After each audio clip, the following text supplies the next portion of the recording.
ce matin, nous allons revoir une petite parole. Alors, quelle a été la première interdiction que Dieu avait fait à l'homme? Ce que nous allons voir ce matin, c'est quoi la première interdiction que Dieu a fait à l'homme? Nous allons ouvrir la parole de Dieu dans Genèse. Genèse chapitre 1er. Tu ne toucheras pas de l'arbre du fruit. C'est la première interdiction que Dieu avait faite à l'homme. Genèse chapitre 1er, du verset 26 au 24, on va sauter pour aller plus vite.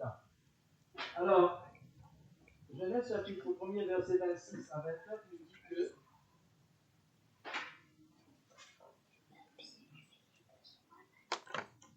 puis Dieu dit, faisons l'homme à notre image, selon notre semblance, et qu'il domine sur les poissons de la mer, sur les oiseaux du ciel, sur le bétail, sur toute la terre et sur tout héritier qui rentre sur la terre.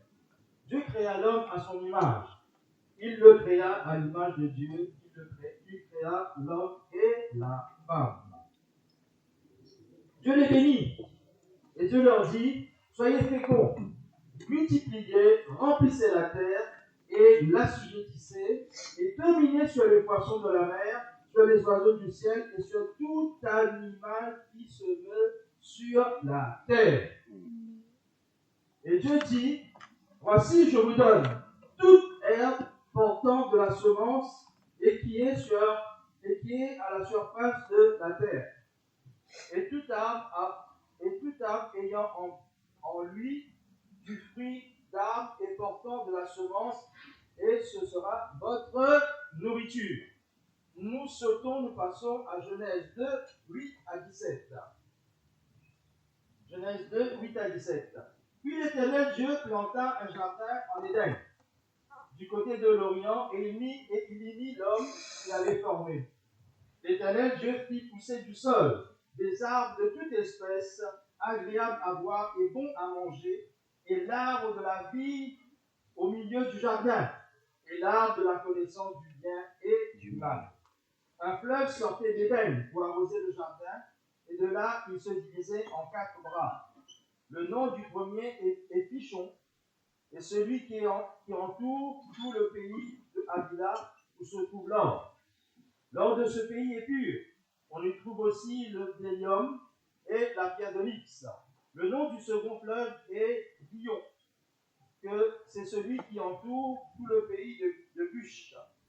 Le nom du troisième est Hiddekel, et celui qui coule à l'orient de la Syrie. Le quatrième fleuve, c'est l'Euphrate. L'Éternel Dieu prit l'homme et le plaça dans le jardin d'Éden pour le cultiver et pour le garder.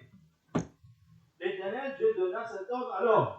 Tu pourras manger de tous les arbres du jardin, mais tu ne mangeras pas de l'arbre de la connaissance du bien et du mal, car le jour où tu en mangeras, tu mourras.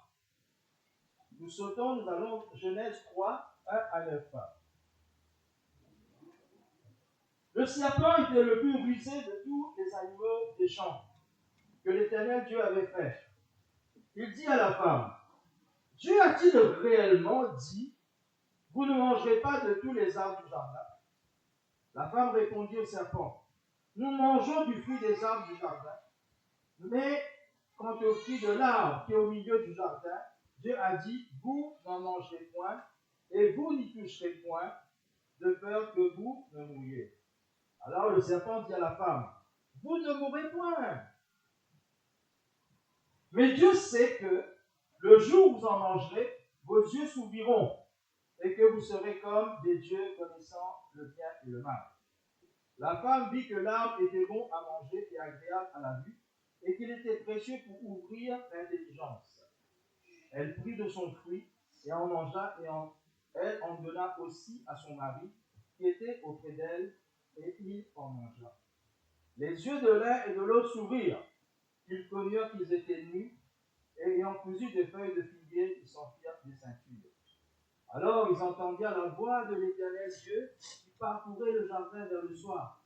Et l'homme et sa femme se cachèrent loin de la face de l'Éternel Dieu, au milieu des arbres du jardin. Mais l'Éternel, Dieu appela l'homme et lui dit, où es-tu?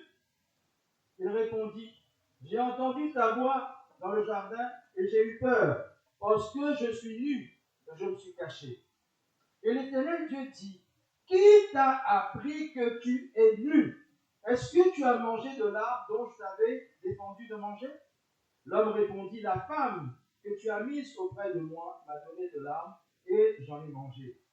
Et l'Éternel Dieu dit à la femme, pourquoi as-tu fait cela? La femme répondit, le serpent m'a séduit et j'en ai mangé.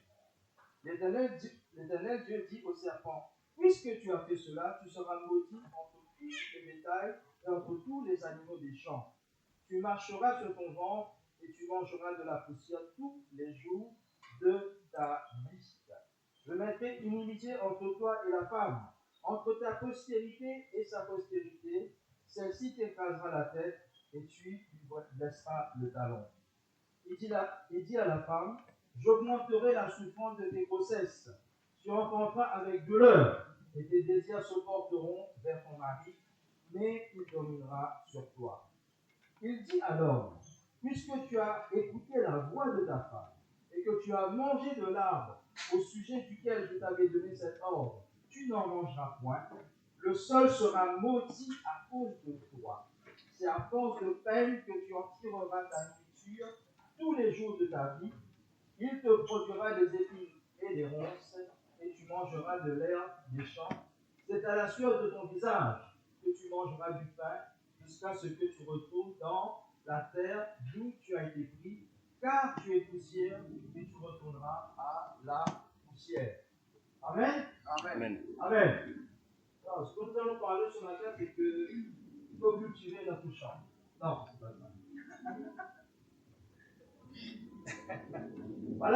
Voilà ce que la première chose que Dieu avait défendu, bien aimé, lors de la création, Dieu avait défendu à l'homme de ne pas manger de l'arbre de la connaissance de la connaissance Du bien et du mal. du bien et du mal.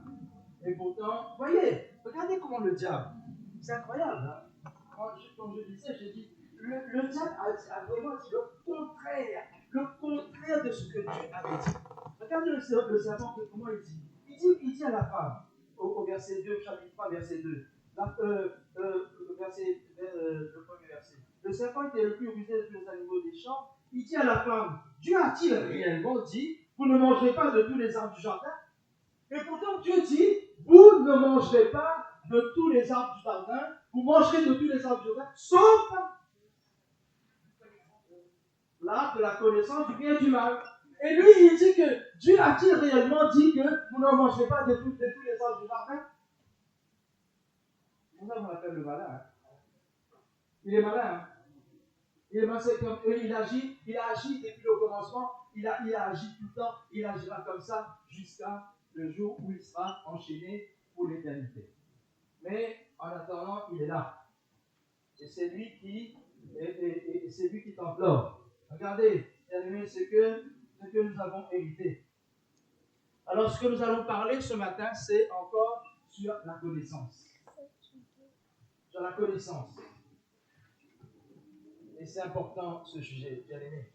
Je vais vraiment insister auprès de vous ce matin. Nous allons parler encore de la connaissance ce matin. Alors, d'après vous, c'est quoi la connaissance?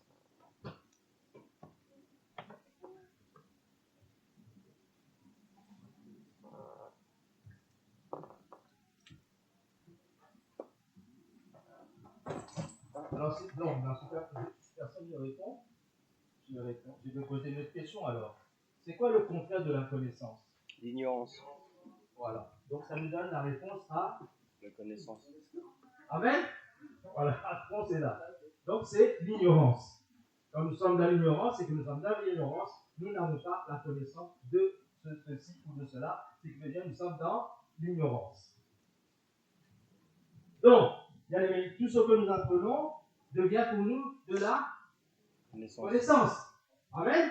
Amen. Tout ce que nous apprenons devient pour nous de la connaissance.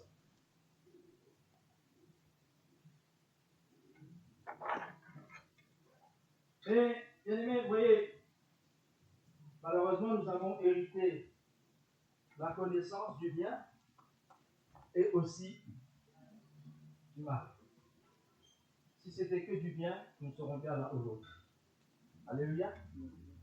Mais malheureusement, vous voyez, à cause de la désobéissance de l'homme et la femme, nous avons hérité de la connaissance du mal aussi. Comment Adam et Ève a connu qu'ils étaient nus?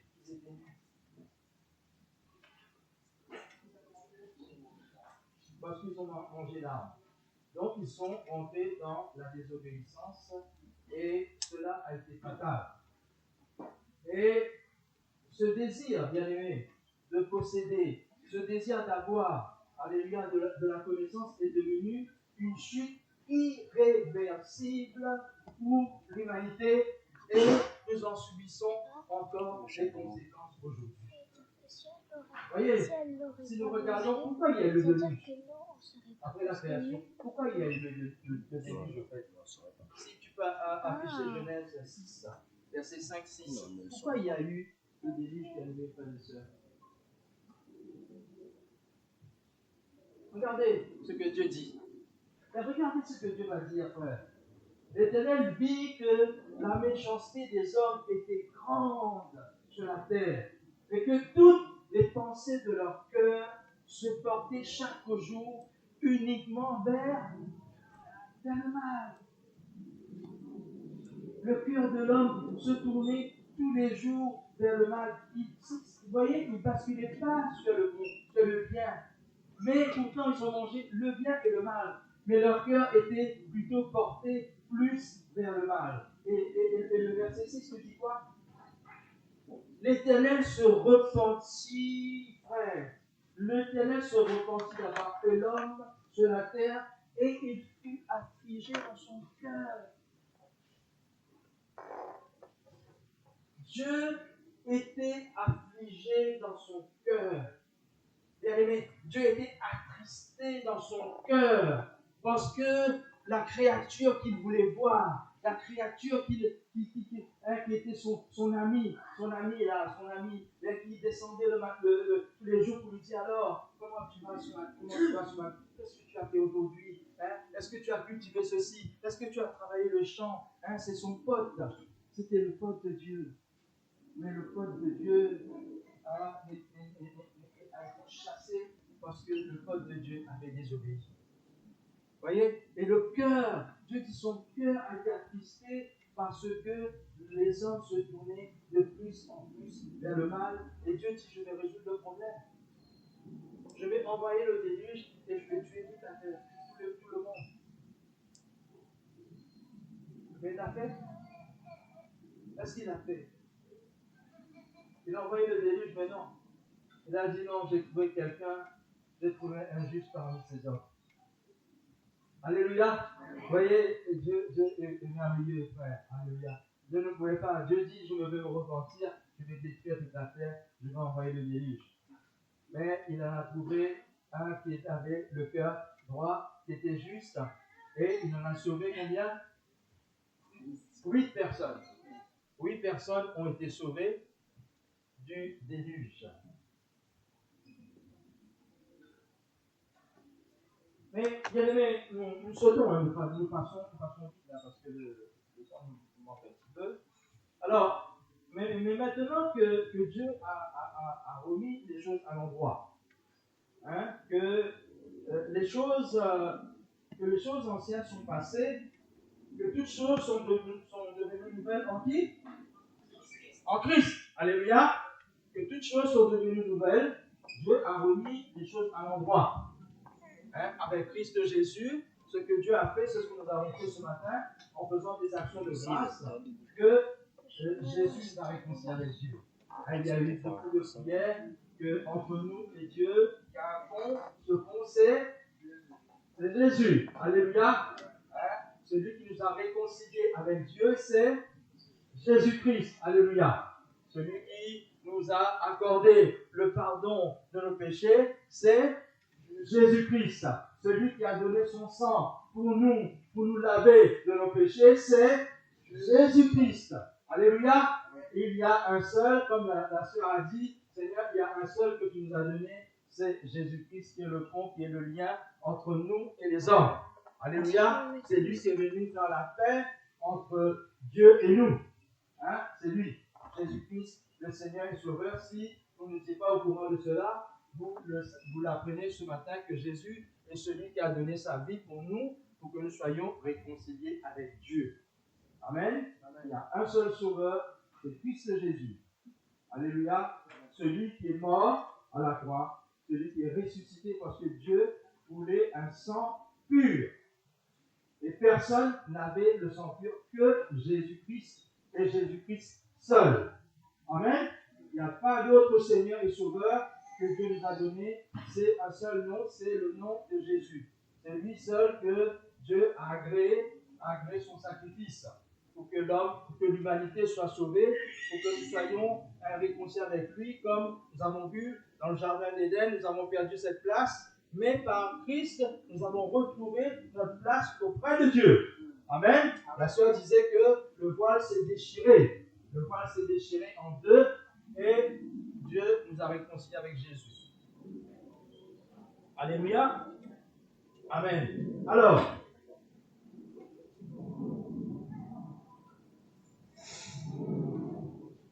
bien aimé, donc maintenant nous avons la connaissance. N'est-ce pas? Est-ce que nous avons la connaissance? Personne ne répond.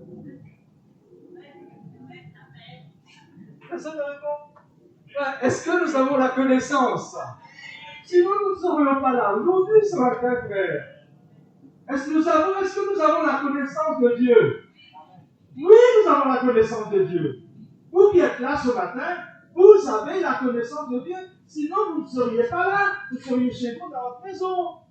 Mais parce que vous avez eu connaissance de Dieu, vous avez eu la connaissance que le Créateur du ciel et de la terre a fait nous accorder sa grâce.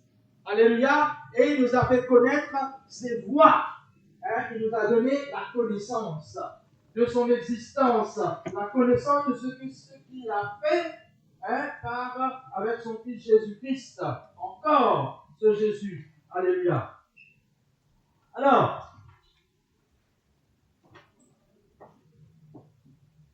cette connaissance, bien aimé, comment faire avec cette connaissance que Dieu nous a donnée? Et nous allons voir ça dans Proverbe. Alors, comment faire? Il faut savoir comment et quoi faire. Si je peux dire ainsi, Proverbe chapitre 2 nous dit quoi? Regardez, nous avons la connaissance. Dieu nous a accordé la grâce d'avoir la connaissance. Mais comment ça se passe?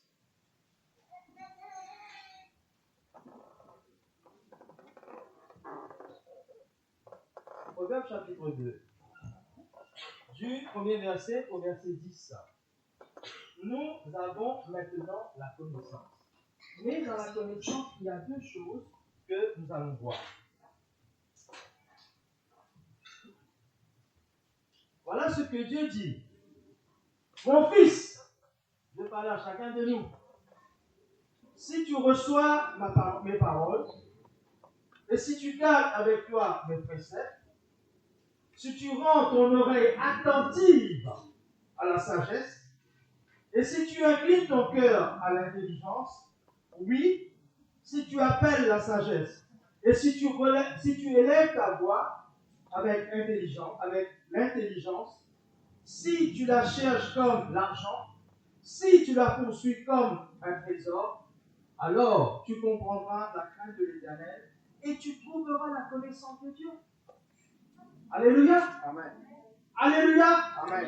Et tu trouveras la connaissance de Dieu. Mais il y a eu des conditions que nous avons lues au début.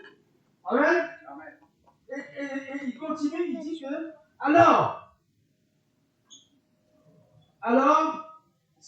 car l'Éternel donne la sagesse, de sa bouche sort la connaissance et l'intelligence. Il tient en réserve le salut pour les hommes droits, un bouclier pour ceux qui marchent dans l'intégrité, en protégeant les sentiers de la justice et en gardant la voie de ses fidèles. Alors tu comprendras la justice, l'équité, la droiture, toutes les routes qui mènent au bien. Toutes les routes qui mènent au bien. Tout à l'heure, nous avons vu que nous avions perdu cela. Mais toutes les routes qui mènent au bien. Car la sagesse viendra dans ton cœur et la connaissance fera les délices de ton âme. Bien-aimé, la connaissance fera les délices de ton âme. Alléluia. Frère, ces choses qui étaient voilées autrefois, maintenant, nous pouvons avoir, le voile a été ôté, le voile a été enlevé à cause de ce que Jésus a accompli à la croix de Golgotha. Le voile a été enlevé, bien-aimé, alléluia. Nos yeux, c'était comme, bien-aimé, alléluia, c'était comme des voiles qui étaient au-devant, nous ne pouvons pas voir. Mais à cause de Christ, ces voiles ont été enlevés et nous sommes rentrés dans la connaissance de Dieu. Alléluia. Amen. La connaissance de Dieu. La connaissance du Créateur du ciel et de la terre, ce grand Dieu de l'univers. Bien-aimés, si nous devons énumérer tout ce que Dieu est, la journée, on passera des semaines et des semaines, quand Dieu dit, c'est moi qui ai fait les cieux, c'est moi qui ai fait la terre. Alléluia. À un moment donné, Dieu dit, il dit que oui, voilà, regardez en haut, alléluia, regardez en haut, qui a fait ces choses? Il dit, qui a fait ces choses? Qui fait marcher en ordre l'armée? Il dit, par son grand pouvoir, par sa force puissante, il n'en est pas une qui fasse défaut. Bien-aimé, il dit, pourquoi dit-il Jacob? Pourquoi dit-il Israël? Ma destinée est cachée devant mon Dieu. Mon droit passe inaperçu devant l'Éternel. Il dit, ne l'as-tu pas appris? Ne le sais-tu pas que Dieu, c'est Dieu qui a fait les extrémités de la terre? Il ne se fatigue point, il ne se lasse point. Et on ne peut sonder son intelligence. Alléluia. Amen. Bien-aimé. Alors tu comprendras la crainte de l'Éternel, verset 5, et tu trouveras la connaissance de Dieu. Car l'Éternel donne la sagesse, de sa bouche sortent la connaissance et l'intelligence. Il tient en réserve le salut pour les hommes droits, un bouclier pour ceux qui marchent dans l'intégrité, en protégeant les sentiers de la justice et en vendant la voie de ses fidèles. Alors tu comprendras la justice, l'équité et la droiture, toutes les routes qui mènent au bien. Car la sagesse viendra dans ton cœur et la connaissance fera les délices de ton âme. La connaissance fera les délices de ton âme. Bien-aimé, alléluia, tu demanderas et Dieu répondra. Il répondra. Il te dit, voilà, non, c'est pas pour ce que tu fais là. Tu vas faire comme ça. Ne marche pas là. Tu marcheras ici. Ne cherche pas là, parce que là-bas, tu ne trouveras pas. Tu vas chercher à droite ou à gauche. Mais non, tu ne cherches pas ici. Fais marche arrière. Là, il ne faut pas aller. Non, mais c'est ça, bien-aimé, la connaissance, bien-aimé, alléluia. La connaissance de ce que Dieu veut pour nous. Amen. Amen.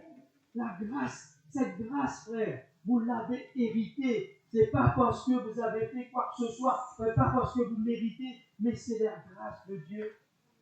C'est la grâce de Dieu de connaître. Alléluia. Et d'ailleurs, Dieu dit que celui qui veut se glorifie de me connaître moi, l'Éternel qui a fait les cieux et la terre. Amen. Que celui qui veut se... Tu veux te glorifier. Tu veux te glorifier. Dieu te dit, oui, vas-y, glorifie-toi. Mais que celui qui veut se glorifier de me connaître, moi, l'Éternel, qui a fait les cieux et la terre. Où c'est écrit ça, je crois? On va le lire ensemble si vous voulez derrière. Tu veux te glorifier? Tu veux te glorifier? Ok. Jérémie 9, 23. Tu veux te glorifier? Affiche-nous Jérémie 9, 23, s'il te plaît.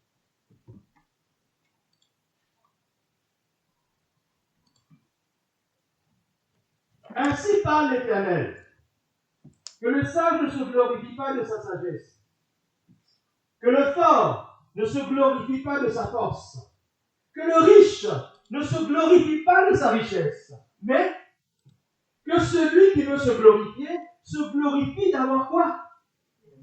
d'avoir de l'intelligence et de me connaître qui? De savoir que je suis l'Éternel qui exerce la bonté, le droit et la justice sur la terre. Car c'est à cela que je prends plaisir, dit l'Éternel. Alléluia! Tu veux te glorifier, mon bien-aimé, mais glorifie-toi alors. Mais glorifie-toi seulement d'avoir de l'intelligence et de connaître, de savoir que je suis l'Éternel. Alléluia! Le créateur du ciel et de la terre, le Dieu de l'univers, celui qui fait suspendre cette grosse boule de terre dans le vide. Alléluia! Celui qui a placé les étoiles, qui a placé le soleil, qui a placé la lune. Alléluia! Qui fait tourner en ordre toute cette armée. Il dit qu'il n'y a pas une qui fasse défaut. Alléluia!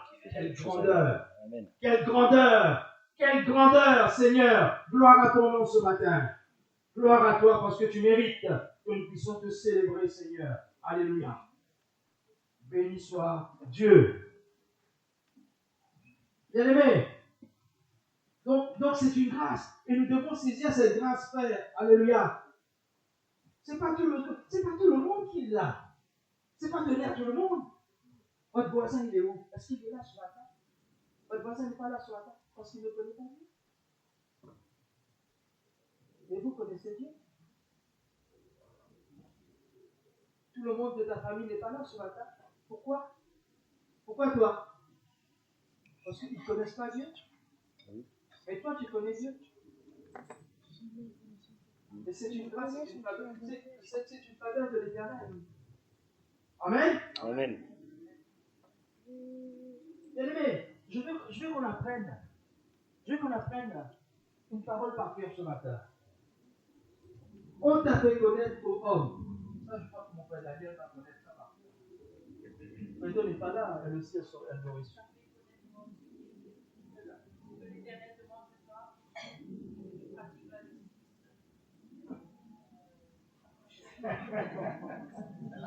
C'est déjà pas mal, c'est déjà pas mal. Michée, chapitre 6. Michée 6, 8. Michée 6. Bien-aimé, regarde ce que Dieu dit. On va lire ensemble. Vous voulez bien? Vous voulez bien, on lit ensemble. On t'a fait connaître, ô homme, ce qui est bien.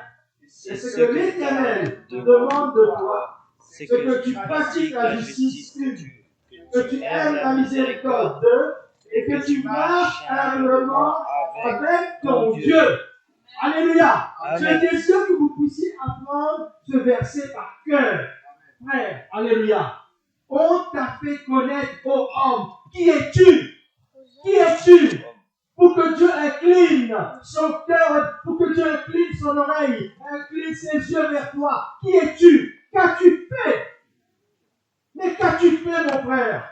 Qu'as-tu fait, ma soeur? Tu as sauvé quelqu'un même? Est-ce que tu as donné même rien du tout? C'est la grâce de Dieu. On t'a fait connaître aux hommes ce qui est bien. Et ce que l'Éternel demande de toi, c'est que tu pratiques la justice, que tu aimes la miséricorde et que tu marches humblement avec ton Créateur, avec ton Dieu. Voilà les trois choses que Dieu te demande ce matin. Mon bien-aimé frère, ça aussi fait partie de la connaissance que tu dois savoir, que tu dois avoir. La connaissance de Dieu fait partie de ça. Voilà ce que Dieu demande de toi. Et apprends ce verset par cœur. Nous l'apprenons par cœur. Nous le connaissons par cœur. Parce que nous l'apprenons, mais bon, Dieu, on nous a dit, il faut l'apprendre par cœur. Nous l'apprenons par cœur. Mais bien aimé, quand je préparais cette parole, c'est monté dans mon cœur. C'est monté dans mon cœur. Je dis, mais Seigneur, mais c'est vrai cette parole-là alors? J'ai repris la parole parce que nous le répétons. Pourquoi nous le répétons? Parce que nous avons un petit test à faire. Nous devons répondre. Alors, on dit, on t'a fait connaître aux hommes. Et après, c'est toi qui écris. Et après, on te donne 20 sur 20. Et si tu as mal écrit, on te donne 15 sur 20 ou 10 sur 20. Si tu n'as rien, c'est 0 sur 20. Voilà, d'accord? Mais nous n'apprenons pas rien. Mais, quand ça monte dans mon cœur, je dis, mais Seigneur, il y a quelque chose de la connaissance dans cette affaire. Père, tu veux que nous puissions connaître cela. Tu veux que nous puissions connaître cela. On t'a fait connaître au homme ce qui est bien. Ce que Dieu demande de toi. Alléluia. Voilà ce que Dieu demande de toi. Alléluia, bien-aimé. Que le Seigneur soit béni. Amen. Bien-aimé, vous croyez que Dieu a, quand Dieu a créé Adam et Ève, il ne savait pas ce que Adam et Ève avaient besoin. Vous croyez que Dieu ne savait pas? Dieu ne savait pas. Dieu ne savait pas. Vous croyez que Dieu ne savait pas? 1 Corinthiens 2. Vous croyez que Dieu ne savait pas? Mais non. 6 à 16.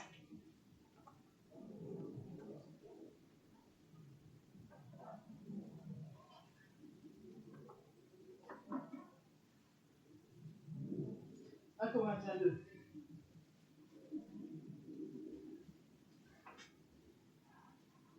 À 16. Cependant, écoutez bien, hein? Cependant, c'est une sagesse que nous prêchons parmi les parfaits. Sagesse qui n'est pas de ce siècle, ni des chefs de ce siècle qui vont être anéantis. Regardez ce que Paul dit. Nous prêchons la sagesse de Dieu, mystérieuse et cachée, que Dieu, avant les siècles, avait destinée à notre gloire. Alléluia! Dieu ne savait pas ce que Adam et Ève avaient besoin. Il dit que oui. Nous prêchons la sagesse de Dieu, mystérieuse et cachée, que Dieu, avant les siècles, frères, avant les siècles, avait préparé pour notre gloire. Alléluia. Sagesse qu'aucune des chefs de ce siècle n'a connue, car s'ils l'eussent connu, ils n'auraient pas crucifié le Seigneur de gloire. Mais, comme il est écrit, ce sont des choses que l'œil n'a point vues, que l'oreille n'a point entendues et qui ne sont même pas montées au cœur de l'homme. Des choses que Dieu a préparées pour ceux qui l'aiment. Dieu nous les a révélées par l'Esprit, car l'Esprit sonde tout, même les profondeurs de Dieu. Lequel des hommes, en effet, connaît les choses de l'homme, si ce n'est l'esprit de l'homme qui est en lui? De même, personne ne connaît les choses de Dieu, si ce n'est l'esprit de Dieu. Or, nous n'avons pas reçu l'esprit du monde, mais l'esprit qui vient de Dieu, afin que nous connaissions les choses que Dieu a données par sa grâce. Alléluia! Alléluia, frère! Que Dieu a donné par sa grâce. Alléluia, frère. Et nous en parlons, non avec des discours qu'enseigne la sagesse humaine, mais avec ceux qu'enseigne l'esprit, employant un langage spirituel pour les choses spirituelles. Mais l'homme animal ne reçoit pas les choses de l'Esprit de Dieu, car elles sont une folie pour lui. Et il ne peut les connaître parce que c'est spirituellement qu'on en juge. L'homme spirituel, au contraire, juge de tout et il n'est lui-même jugé par personne. Car qui a connu la pensée du Seigneur pour l'instruire? Or, nous avons la pensée de Christ. Alléluia! Amen. Nous avons la pensée de Christ. Nous avons la connaissance de Dieu, frères et sœurs. Alléluia! Réjouis-toi, mon bien-aimé, ce matin. Réjouis-toi dans le Seigneur. Qu'est-ce que l'apôtre Paul dit? Qu'est-ce que Paul dit? Soyez toujours joyeux. Joyeux. Je le répète. Soyez toujours joyeux dans le Seigneur. Pourquoi il dit ça? Pourquoi l'apôtre dit ça? Ouais, à cause de ce que nous avons, ce que Dieu a mis dans nos têtes, ouais. Ce que Dieu nous a fait voir, ce que Dieu nous a fait entendre, ces choses que l'oreille n'a point vues, que l'oreille n'a point entendues, qui ne sont même pas montées dans le cœur de l'homme. Il y a mes frères, alléluia, mais qui sont montés dans le cœur. Alléluia, la connaissance de Dieu. Réjouis-toi ce matin. Réjouis-toi d'entendre cela. Réjouis-toi, frère, mon frère et ma soeur, parce que tu as la connaissance de Dieu. Alléluia. Amen. Oh, béni soit le Seigneur. Je bénis le Seigneur. Frère, nous étions dans l'ignorance avant. Nous étions dans l'ignorance avant, nous servions des dieux. Frère, je pense que nous étions une version de l'eau devant des idoles. Les femmes allaient, à Maurice, il y a une fête. Une fête, on allait dans un petit, une sorte de lac, oui, une sorte de lac, là-bas, il y a beaucoup d'idoles, il y a toutes sortes d'idoles. C'est une fête pour les femmes. Plutôt pour les femmes, hein. Les femmes. Du coup, en général, les femmes vont là-bas parce qu'ils veulent avoir un homme à mari. Hein, c'est un peu dans ce but-là. Voilà. Et voilà, beaucoup vont là-bas. Bon, c'est une fête, voilà. On va verser de l'eau sur un truc, un caillou là, un rocher là, comme ça, on verse de l'eau dessus. De l'eau, ça a une signification, mais comme il y a des enfants, je ne peux pas le dire. Donc voilà. C'est suite à un événement que, voilà, c'est pour ça que c'est aussi consacré aux femmes. Cette fête-là. Vous voyez, nous étions, nous aussi, chez l'attente de nos parents, tous les étions là-dedans, vous aussi, vous étiez, vous priez les idoles sur les barres de main. Comme ça, nous prions les idoles, les autres pas prières. Mais ces idoles-là ont des oreilles, comme dit l'Éternel. Vos idoles ont des oreilles, mais n'entendent pas. Vos idoles ont des yeux, mais ils ne voient pas. Vos idoles ont des bouches, mais ne parlent point. Vos idoles ont des mains, ont des pieds, mais il n'y a aucun mouvement. Vos idoles ne savent pas marcher. Mais l'Éternel dit, mais moi je suis vivant, l'Éternel. Moi j'ai des oreilles, j'entends. J'ai des yeux, je vois. Alléluia. J'ai des pieds, je me mets en mouvement. Je vais exaucer ta prière. Alléluia. Amen. Amen. Vous voyez, nous étions comme cela. Il y avait les frères devant les idoles. Autrefois. Et Dieu nous a apporté, nous a fait rentrer dans la connaissance de sa grâce. Il nous a dit, moi je suis Dieu, je suis celui qui t'a fait comme tu es. Alléluia. De la poussière j'étais sorti. Alléluia, j'ai insufflé des narines pour que tu deviennes un être vivant. Alléluia. Retourne à ton Créateur. Cherche ton Créateur pendant qu'il se trouve. Alléluia. Bien-aimé, comment vient la connaissance au fait? Par quel biais vient la connaissance? Ce que Adam et Ève n'ont pas fait. Proverbe chapitre 1er, verset 7.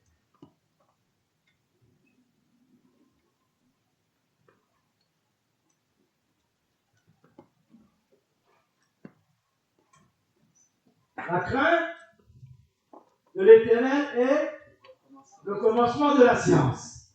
Alléluia. Vous savez ce que c'est la science? Vous savez ce que c'était la science? Je le répète tout le temps, ça vous savez.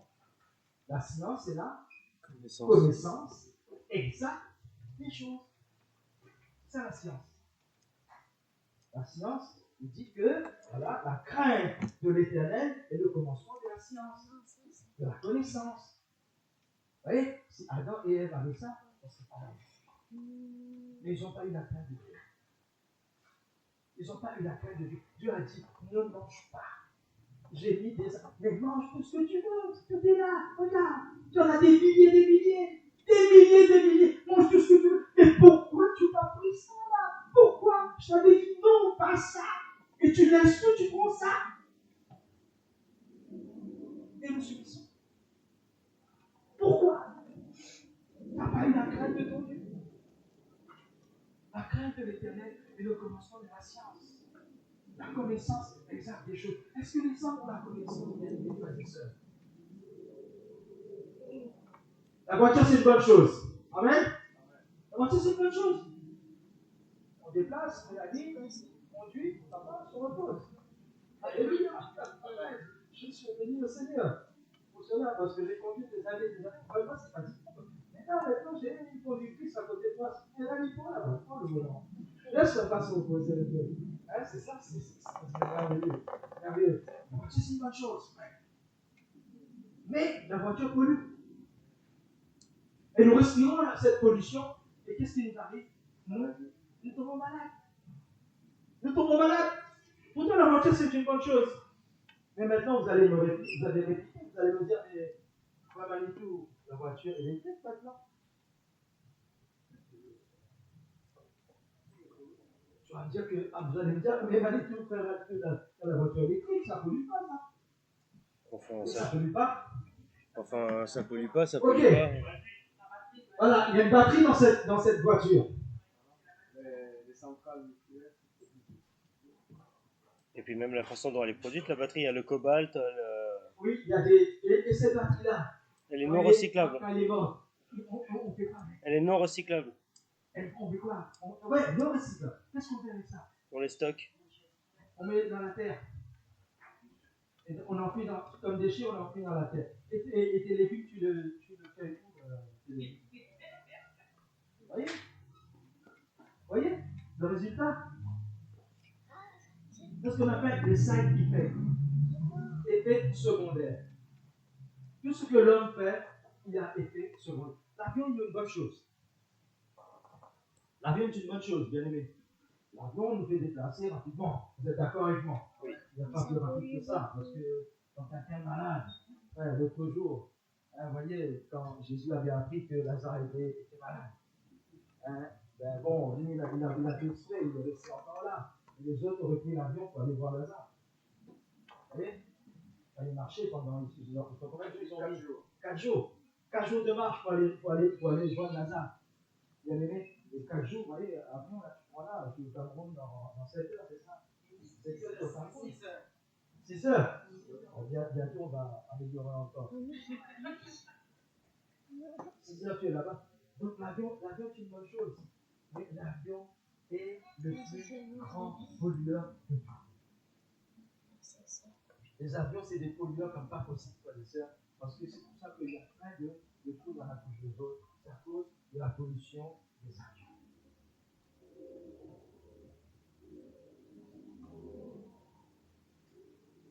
Mais, ouais, il y a Mieux faire. un moyen de transport plus vite que la fusée.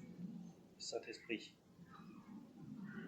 Il y a un moyen de transport plus vite que l'avion, même plus vite que la fusée Ariane. Le Saint-Esprit. Vous savez, c'est écrit dans la Bible, hein? Philippe. C'est écrit dans la Bible, ça, vous savez ça? Ouais, Vous savez ça? Je vais vous montrer que c'est écrit dans la Bible. avec Philippe. C'est écrit dans la Bible que, voilà. Hein? Et il te dit déplacer, bien aimé, d'un point à un autre, en une fraction de seconde. Plus vite que la fusée Ariane. Plus vite encore. Acte des apôtres. Ça, c'est pour notre Connaissance. connaissance.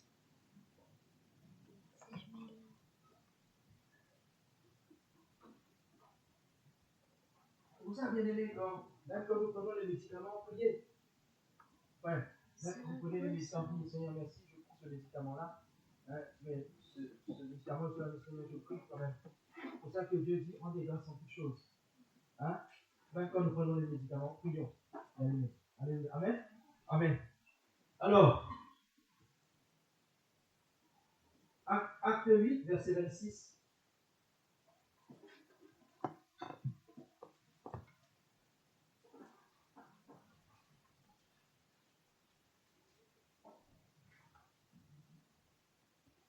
Regardez comment c'est écrit. Et ça, au passage, bien aimé, ceux qui ne connaissent pas le Christ de Jésus peuvent apprendre quelque chose par là. Un ange du Seigneur, à partir du verset 26, acte 8, à partir du verset 26, un ange du Seigneur s'adressant à Philippe lui dit, lève-toi et va du côté du midi. J'ai le chemin qui descend de Jérusalem à Gaza, celui qui désert. Il se leva et partit. Et voici un Éthiopien, un élu, ministère de Candace, reine d'Éthiopie, et surintendant de tous ses trésors, venu à Jérusalem pour adorer, sont retournés, assis sur son char, et lisait le prophète Isaïe. L'Esprit dit à Philippe, avance, et approche-toi de ce char. Philippe accourut et entendit l'Éthiopien qui lisait le prophète Isaïe. Il lui dit, comprends-tu ce que tu lis? As-tu la connaissance de ce que tu es en train de lire? Il répondit, comment le pourrais-je si quelqu'un ne me guide? Et il invita Philippe à monter et à s'asseoir avec lui. Le passage de l'écriture qu'il lisait était celui-ci. Il a été emmené comme une brebis à la boucherie et comme un agneau muet devant celui qui le faut. Il n'a point ouvert la bouche. Dans son humiliation, son jugement a été levé. Et sa postérité, qui la dépeindra? Car sa vie a été retranchée de la terre. L'énigme dit à Philippe, je te prie, de qui le prophète parle-t-il? Je n'ai pas la connaissance de ça. Est-ce de lui-même ou de quelque autre? Alors Philippe, ouvrant la bouche et commençant par ce passage, lui annonça la bonne nouvelle de Jésus. Comme ils continuaient leur chemin, ils rencontrèrent de l'eau. Et l'Évêque dit, voici de l'eau, qu'est-ce qui empêche que je sois baptisé? Philippe dit, si tu crois de tout ton cœur, cela est possible. L'Évêque répondit, je crois que Jésus est le Fils de Dieu. Et il fit arrêter le char. Philippe et l'eunuque descendirent tous deux dans l'eau et Philippe baptisa l'eunuque. Quand ils furent sortis de l'eau, l'Esprit du Seigneur enleva Philippe et l'eunuque ne le vit plus, tandis que, joyeux, il poursuivait sa route.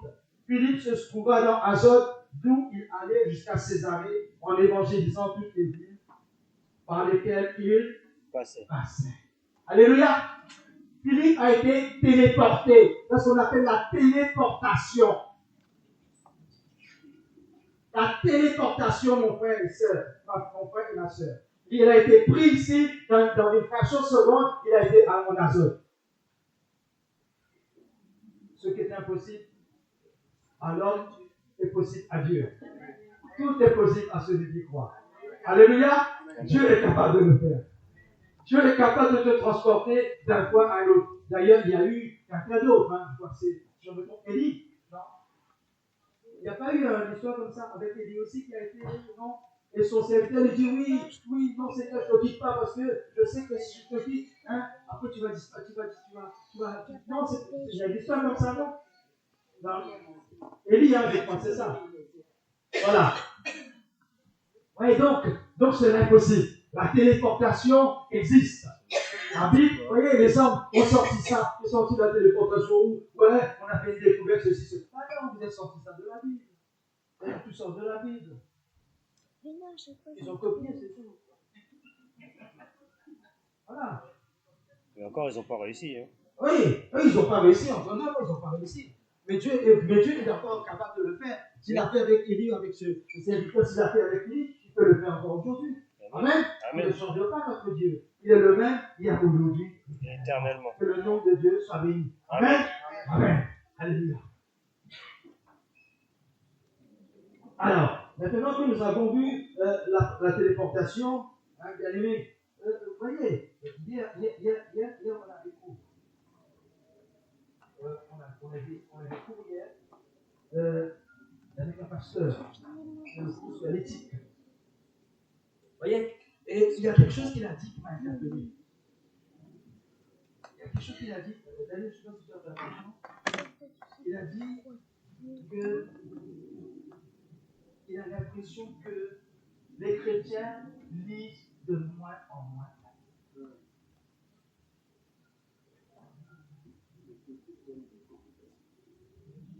Les chrétiens lisent de moins en moins. Je pose la question ce matin à tous nos jeunes. Jeunes gens, jeunes filles, est-ce que vous lisez la Bible?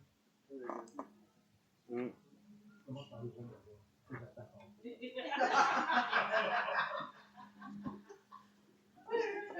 Ils sont plus sensibles, plus réceptifs. Parce que les autres, les grands, elles sont plus dures. Après, j'ai les travail fort. Je vais en écouter.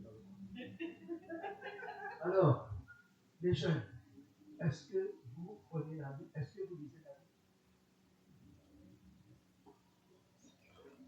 Est-ce que vous lisez la parole de Dieu chaque matin? Vous savez ce qu'il a dit, il m'a déjà appelé hier, il dit que, vous savez ce qu'il fait par an? Il s'efforce de lire la Bible tout entière, pas par an.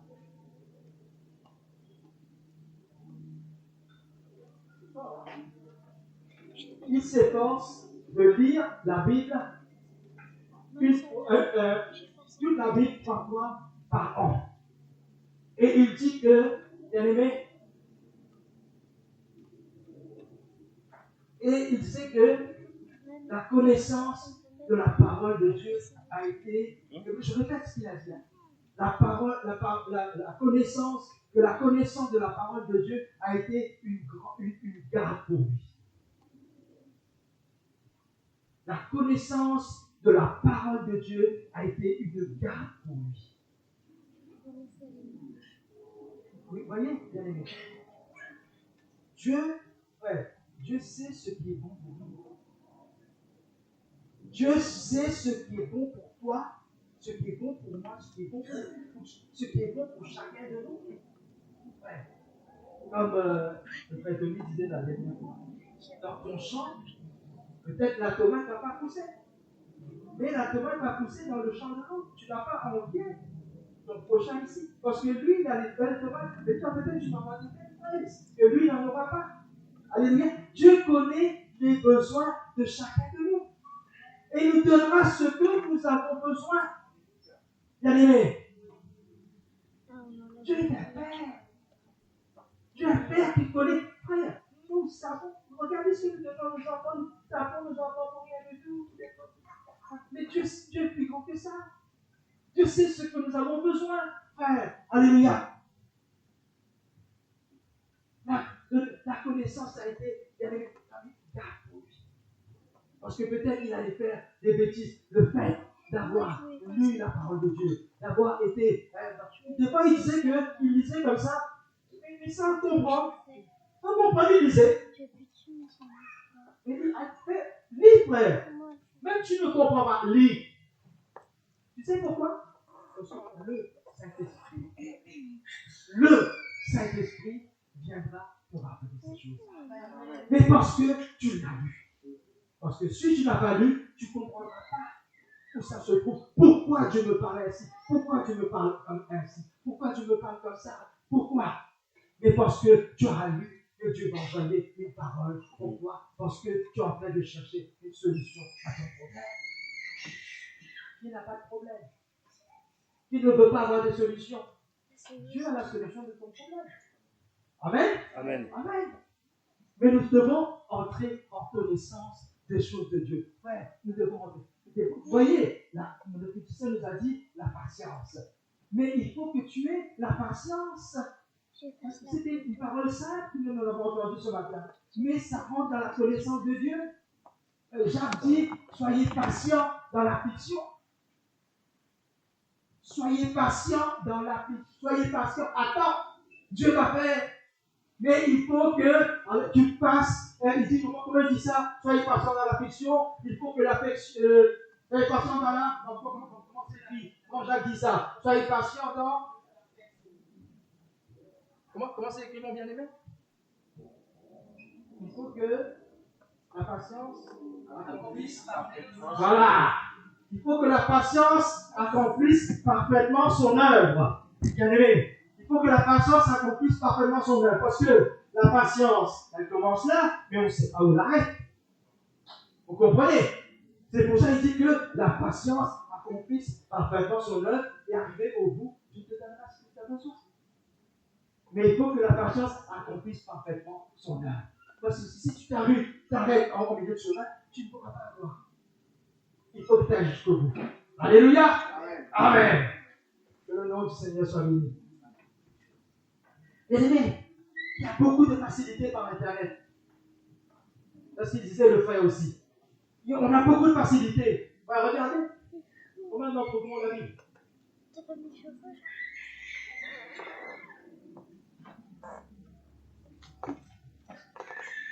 Voilà.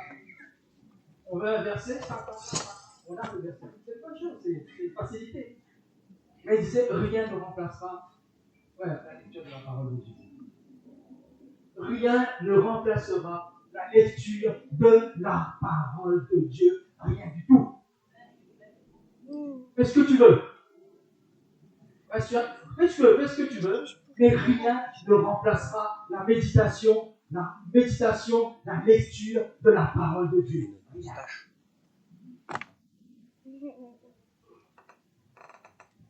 Bien-aimé frère, est-ce que tu dis là? Lisons-nous la parole de Dieu, frère. Prenons-nous pour le jour. Qu'est-ce que Dieu nous a dit? L'homme ne vivra pas de pain seulement, mais de toute parole qui sort de la bouche de Dieu. Où tu vas trouver ça? Tu crois que ça tombe du ciel? Tu crois que ça tombe du ciel? Ça tombe pas du ciel. Il faut que tu commences, tu vas l'atteindre. Seigneur, je vais te connaître ce matin et savoir ce que tu vas me dire.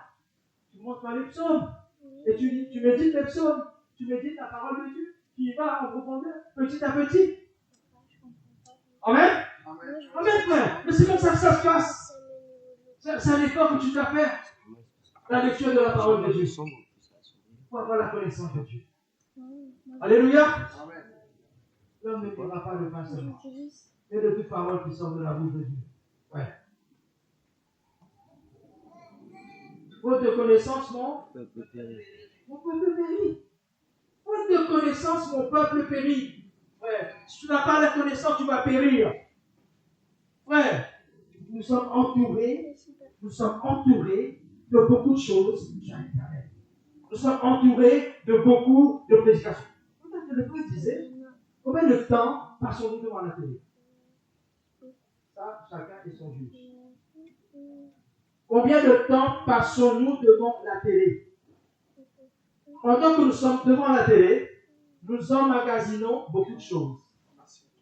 Beaucoup d'informations rentrent dans nos têtes et ça fatigue notre esprit.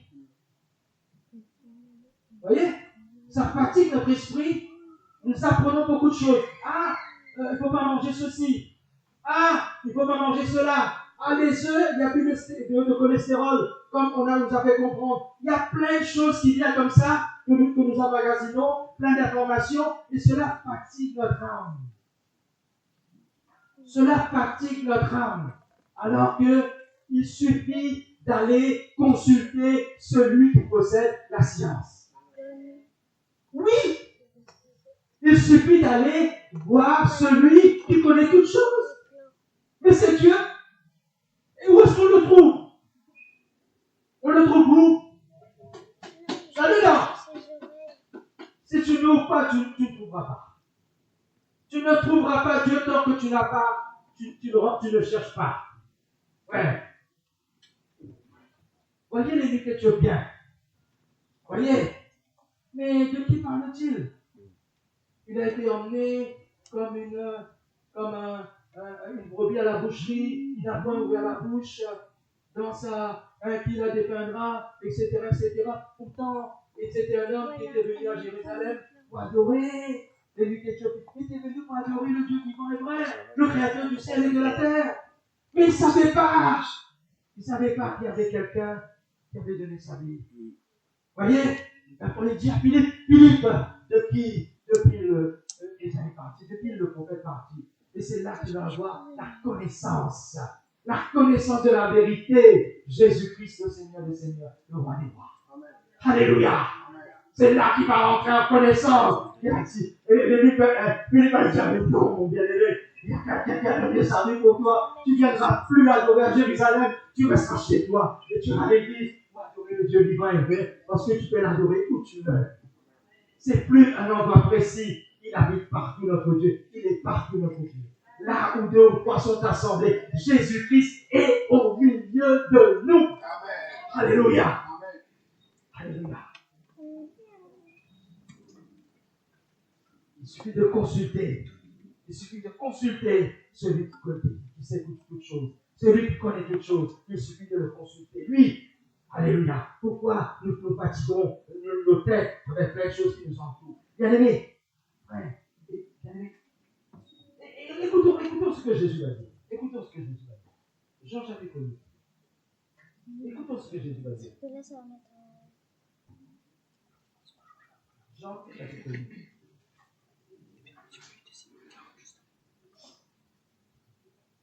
Versets 12 à 32.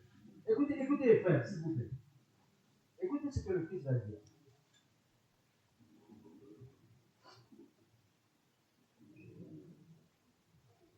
Jean chapitre 8, 12 à 32. Jésus leur parla de nouveau et dit, je suis la lumière du monde. Celui qui me suit ne marchera pas dans les ténèbres, mais il aura la lumière de la vie. Là-dessus, les pharisiens lui dirent, tu rends témoignage de toi-même, ton témoignage n'est pas vrai. Jésus leur répondit, quiconque, quoique je rends témoignage de moi-même, mon témoignage est vrai, car je sais d'où je viens et où je vais. Mais vous ne savez d'où je viens ni où je vais. Vous jugez selon la chair, moi je ne juge personne. Et si je juge, mon jugement est vrai, car je ne suis pas seul, mais le Père qui m'a envoyé est avec moi. Il est écrit dans votre loi que le témoignage de Dieu est vrai. Je rends témoignage de moi-même, et le Père qui m'a envoyé rend témoignage de moi. Il lui dit donc, où est ton Père? Jésus répondit, vous ne connaissez ni moi, ni mon Père. Si vous me connaissiez, vous connaîtriez aussi mon Père. Vous connaissez Jésus? Amen. Alléluia. Amen. Amen. Jésus dit ces paroles, enseignant dans le temple, au lieu où était le trésor. Et personne ne le saisit, parce que son heure n'était pas encore venue. Jésus leur dit encore, je m'en vais, et vous me chercherez, et vous mourrez dans votre péché, vous ne pouvez venir où je vais. Je crois les Juifs dire, il se tuera-t-il lui-même, puisqu'il dit, vous ne pouvez venir où je vais. Et il leur dit, vous êtes d'en bas, moi je suis d'en haut. Vous êtes de ce monde, moi je ne suis pas de ce monde. C'est pourquoi je vous ai dit que vous mourrez dans vos péchés, car si vous ne croyez pas ce que je suis, vous mourrez dans vos péchés si vous ne croyez pas qui je suis. Qui es-tu? lui dirent-ils. Jésus leur répondit, ce que je vous dis dès le commencement, j'ai beaucoup de choses à dire de vous et à juger en vous. Et celui qui m'a envoyé est vrai, et ce que j'ai entendu de lui, je le dis au monde. Ils ne comprirent point qu'il leur parlait du Père. Jésus donc leur dit, vous savez, voilà, ils n'avaient pas la connaissance non plus ici. Jésus donc leur dit, quand vous aurez élevé le Fils de l'homme, alors vous connaîtrez ce que je suis. Et que je ne fais rien de moi-même, mais que je parle selon que le Père m'a enseigné. Celui qui m'a envoyé est avec moi. Il ne m'a pas laissé seul, parce que je fais toujours ce qui lui est agréable. Comme Jésus parlait ainsi, plusieurs crurent en lui, et il dit aux Juifs qui avaient cru en lui, si vous demeurez dans ma parole, vous êtes vraiment mes disciples, vous connaîtrez la vérité et la vérité vous affranchira. Bien-aimés, alléluia. Vous connaîtrez la vérité et la vérité vous affranchira. Frère, combien d'entre nous connaissent la vérité? Combien? Il y a des fois, on peut nous couillonner.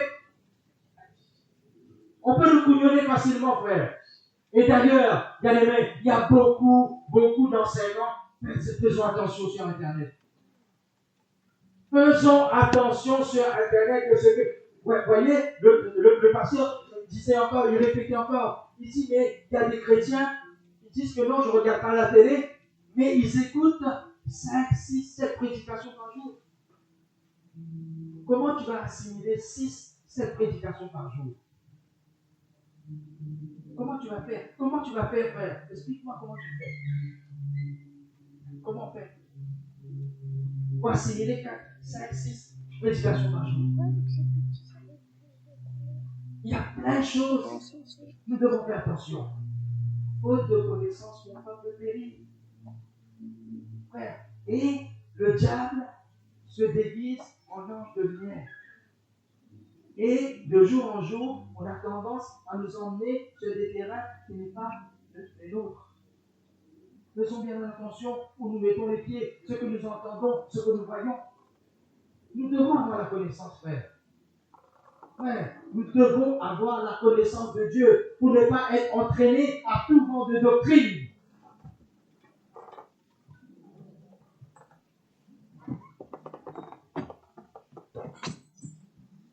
Plus, vous passerons du temps, bien-aimés, avec Dieu, plus nous aurons la connaissance de Dieu. Amen. Plus nous passerons du temps avec Dieu, plus nous épouserons la personne de Dieu. Mais il faut passer du temps avec Dieu. Comment veux-tu connaître quelqu'un que tu ne fréquentes pas? Comment tu vas connaître quelqu'un que tu ne fréquentes pas? Comment tu vas savoir s'il aime le piment ou il n'aime pas le piment? Si tu n'as jamais mangé avec lui, tu t'es jamais assis en face de lui pour manger. Comment tu veux savoir ce qu'il aime, ce qu'il n'aime pas? Si tu ne fréquentes pas quelqu'un, Dieu c'est pareil. Si tu ne fréquentes pas Dieu, tu ne peux pas connaître Dieu. C'est pas possible. Comment tu vas connaître Dieu si tu ne le fréquentes pas?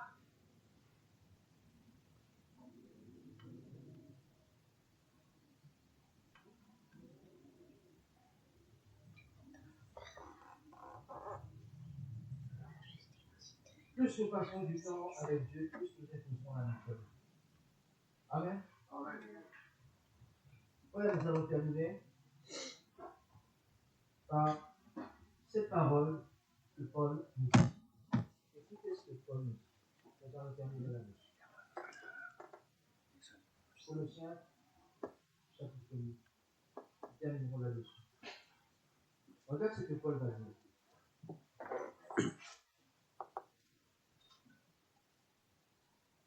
Colossiens chapitre 1er, verset 3 à 11.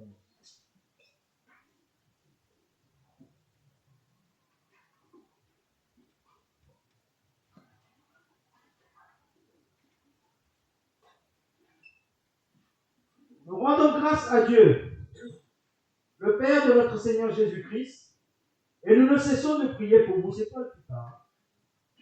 Ayant été informés de votre foi en Jésus-Christ et de votre charité pour tous les saints, à cause de l'espérance qui vous est réservée dans les... Écoutez bien, frère. Écoutez bien. À cause de l'espérance qui vous est réservée dans les cieux, et que la parole de la vérité, la parole de l'évangile, vous a précédemment fait connaître. Il est au milieu de vous, et dans le monde entier. Il porte des fruits, et il va grandissant. Comme c'est aussi le cas parmi vous, depuis le jour où vous avez entendu et connu la grâce de Dieu conformément à la vérité, d'après les instructions que vous avez reçues d'Épaphras, notre bien-aimé compagnon de service, qui est pour vous un fidèle ministre de Christ, et qui nous a appris de quelle charité l'Esprit vous anime. C'est pour cela que, écoutez ce que Paul va dire. C'est pour cela, nous aussi, depuis le jour où nous en avons été informés, nous ne cessons de prier Dieu pour vous. Et quoi? Et regardez ce qu'il va dire. Ce qu'il va demander dans sa prière. Écoutez bien ce qu'il va demander dans sa prière.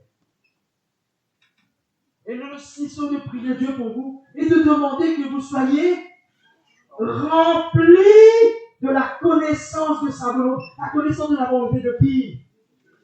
De Dieu, bien-aimé. Regarde ce que Paul demande. Que vous soyez remplis de la connaissance de sa volonté en toute sagesse et l'intelligence spirituelle ou charnelle.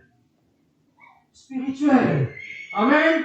Amen. Pour marcher d'une manière digne du Seigneur et lui être entièrement agréable. C'est, bien-aimé, c'est comme ça que nous pourrons être entièrement agréables à Dieu si nous avons la connaissance de Dieu. Si nous n'avons pas la connaissance de Dieu, nous ne pourrons pas être agréables devant Dieu. Et pour marcher d'une manière digne du Seigneur, il doit être entièrement agréable, portant quoi? Des fruits en toutes sortes de bonnes œuvres et croissant par la connaissance de Dieu, fortifié à tout égard par sa puissance glorieuse, en sorte que vous soyez toujours et avec joie, persévérants et patients. Alléluia. Persévérant et patient. La patience encore bien nous couronner cela. On le prie. Et ça, je crois que c'est une prière que nous devons élever pour tous nos jeunes, pour tous nos plus jeunes, nos moins jeunes, nos plus grands, jusqu'au dernier âge. Tout à l'heure, je disais que oui, est-ce que vous tous là, est-ce que nous lisons la parole de Dieu? Ouais.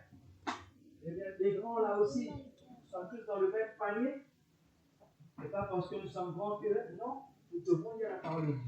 Nous devons nous familiariser avec la parole de Dieu. Nous devons la lire, cette parole de Dieu. Nous devons la méditer, cette parole de Dieu.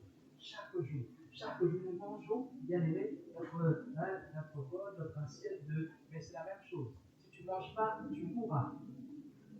Si tu ne manges pas la parole de Dieu, tu mourras spirituellement. Tu manges la nourriture, aussi, comme tu veux, mais mange la nourriture de Dieu. Mange la parole de Dieu. Cette nourriture ne t'est jamais gâchée. Tu peux manger autant que tu veux. Amen. Amen. Amen. Amen. Que Dieu soit béni. Nous avons dit, Seigneur, je vais te bénir. Je vais te bénir ce matin, Seigneur mon Dieu. Et je vais prier, Père éternel, comme Paul, Père éternel, mon Dieu. Te demandons, Seigneur mon Dieu, que chacun de nous, Seigneur, que chacun, sans exception, Père éternel, nous puissions avoir, Seigneur mon Dieu, alléluia, cette foule. Seigneur mon Dieu, ce désir, Seigneur mon Dieu, ardent. Père éternel, de prendre ta parole. Et de méditer la parole de Dieu. Passer du temps avec toi. Merci Jésus. Passer du temps avec toi. C'est parce que prendre ta parole et lire, c'est passer du temps avec toi. C'est là que nous t'entendons nous parler, Seigneur. C'est là que nous avons une conversation quand nous lisons la parole de Dieu. C'est là que les vraies choses se passent. Seigneur, je te bénis ce matin, Père. Je te prie que vraiment nous soyons remplis de la connaissance de ta volonté. Père éternel, pour marcher, Père mon Dieu, d'une manière digne de toi et de t'être toujours agréable.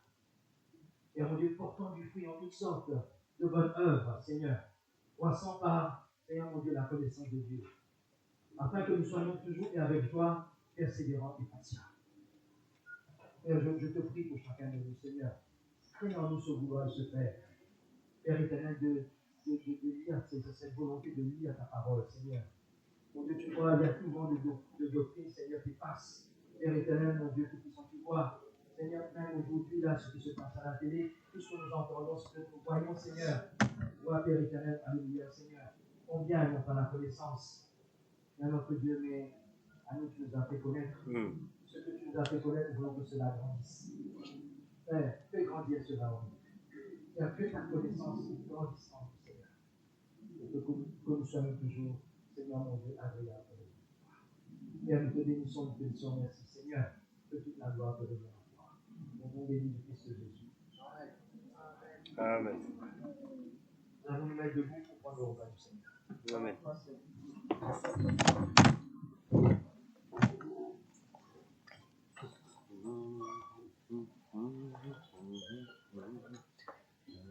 À Dieu soit la gloire par son grand amour. Dans mon âme noire s'est levé le jour. C'est Jésus à ma place, mouru sur la croix. Il m'offre sa grâce et je la reçois. Gloire à Dieu, terre écoute sa voix. Gloire à Dieu, monde réjouis-toi. Oh, venez au Père, Jésus est vainqueur, que toute la terre chante en son honneur. Gloire à Dieu, terre écoute sa voix. Gloire à Dieu, monde réjouis-toi. Oh, venez au Père, Jésus est vainqueur, que toute la terre chante en son honneur. Gloire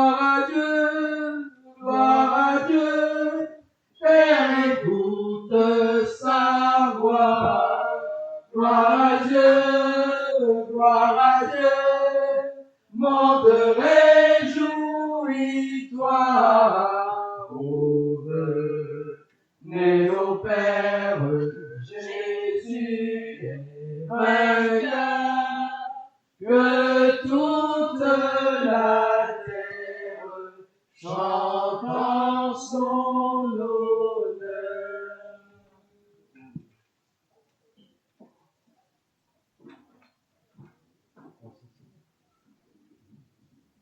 Père éternel, Seigneur mon